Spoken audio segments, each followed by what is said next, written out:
Էջ 5, վարժություն 5, կարդա թիվը և դրա թվանշանները տեղափոխելով ստացիր դրանցով գրվող ամենամեծ ու ամենափոքր եռանիշ թվերը։ Ունենք 408 թիվը։ Ասում է ամենամեծ և ամենափոքր եռանիշ թիվը։ Սկսենք ամենամեծ եռանիշ թիվը։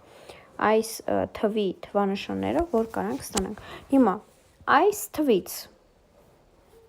ամենամեծ թիվը որն է։ Թվի մեջ ունեք եռանիշ թիվը, որը կազմված է 3 թվանշաններից։ Ամենամեծ թվանշանը 8-ն է, կգա սկիզբ։ Ամենամեծ եռանիշ թիվը։ Հարյուրավորների տեղը գրեցինք ամենամեծ թիվը։ Հաջորդ մեծ թիվը որն է։ Այսինքն 8-ից փոքր լինի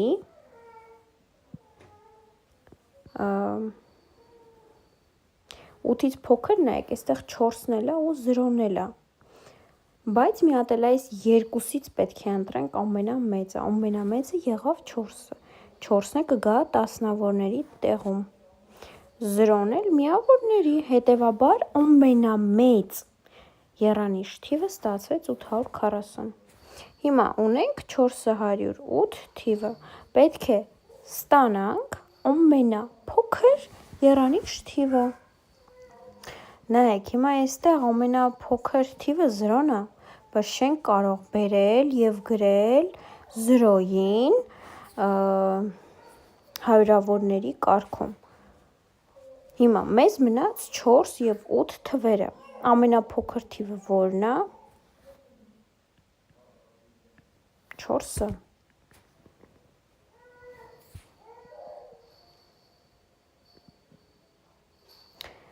Հիմա կամ պիտի լինի էլի 408, կամ եթե օրինակ, կասկածում եք, պետք է լինի 480։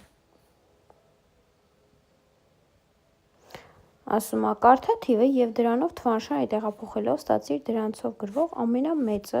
ստացանք 840 և ամենափոքր եռանիշ թիվը։ Ամենափոքրն էլ արդեն լինում է 408-ը։ Ամենամեծն էլ 840։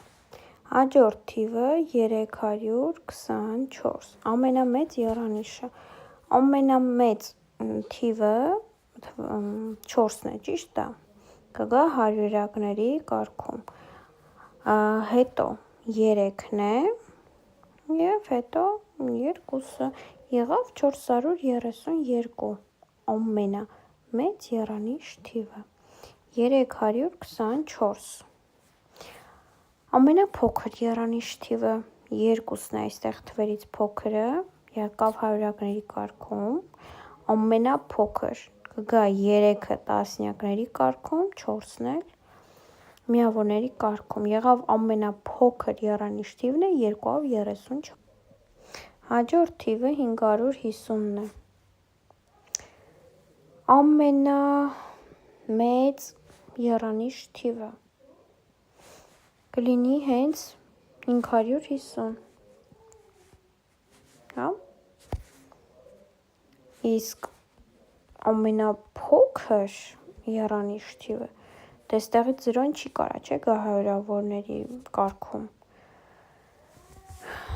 Մի հատ 5-ը բերեցինք, կապ չունի, որ մեկը, այս 5-ը բերեցինք